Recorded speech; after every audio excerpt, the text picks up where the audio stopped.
G'day, my name's Cannon. Welcome to NerdCulture Australia. We're doing another movie review, this time for The Union, starring Mark Wahlberg and Halle Berry. It makes for a pretty halfway decent popcorn film. I rather enjoyed it. It is everything you want from something that you just pop on a Saturday night. Sit back with your drink of choice and your snack of choice and just let the hours while away while you embroil yourself in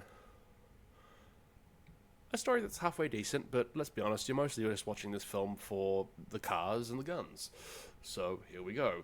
Mark Wahlberg stars as a small town guy doing small town man things when his small town life gets interrupted by international, I guess, super spy, if that's what we want to classify her as, Halle Berry, who also happens to be his ex-wife, who left him years ago to go gallivanting around the globe.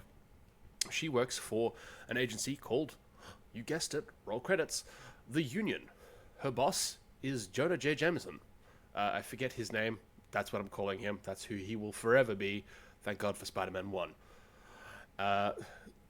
And they are a British-based intelligence agency. Surprisingly populated by a rather large amount of Americans, but that's beside the point. Anyway, their current mission is to secure a whole bundle of data that would put a large amount of agents in a rather high amount of danger. Yes, I know I'm waffling a bit, but we've got to make this thing last 10 minutes, so let's keep going. And obviously things aren't going well for them. Prior to Halle Berry showing up at Mark's door, they had an op where a lot of things went horribly wrong and a lot of agents died. So she has decided to enlist the help of Mark, who finds himself hilariously and unsurprisingly horribly out of his depth. Walking through in situations, sizing people up, going, could this guy take me? And Halle Berry responding with, yes, absolutely, he could take you, don't even try it. So, where does that leave him? Well, that leaves him helping and also being rather pissed about the fact that, Halle Berry disappeared from his life many years ago and then has all of a sudden shown up and now wants his help.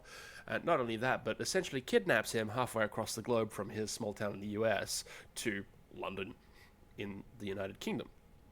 He's none too happy about that, as you could quite imagine. Anyway, they recover said data when things go horribly south yet again, when Halle Berry's current husband, who she thought was dead, given that he was also an agent for the Union and was supposed to have died in the op that went horribly south, turns out to be a double agent. He faked his death. He has now got all of the information and is trying to sell it himself. Cue car chase and, action gun battle thing, which was... that was pretty cool. I like fast cars. I like things that go pew. These all appeal to me as, your average dude. So, anyway, pardon me. I also have just a tiny touch of a cold, which, given that it is Australia and it is the summer, is... yeah, the irony is not lost on me. Anyway, so, car chase, gun battles. The CIA gets involved at one point. Mark and Halle become fugitives as well, to a degree. And so, I think, from memory, they recover the information and they get the bad guy in the end, and things end pretty well.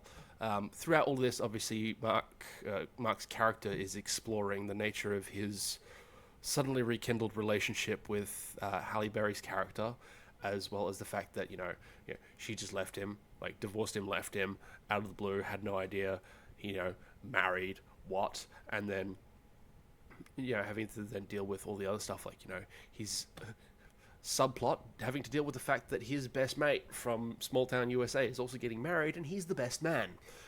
He misses out on the Bucks party, which unsurprisingly involves a rather large amount of drinking and men doing dancing terribly, but he's there for the wedding in the end.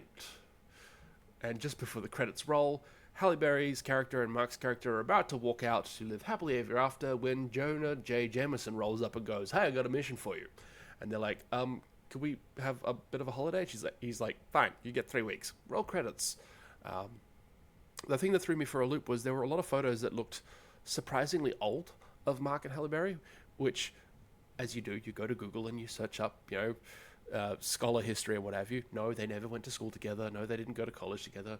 These are apparently things that got searched quite frequently upon the release of this movie. Now, it goes without saying that this is on Netflix, as I can only watch things that I currently have access to, which being Netflix and Amazon Prime, and I refuse to shell out $20 for a movie ticket.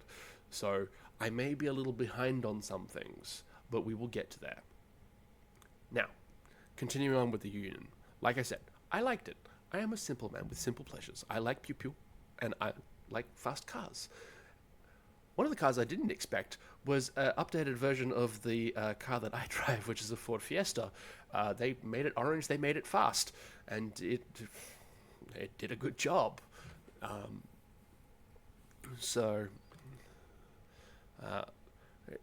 Bad guys played their parts to a T.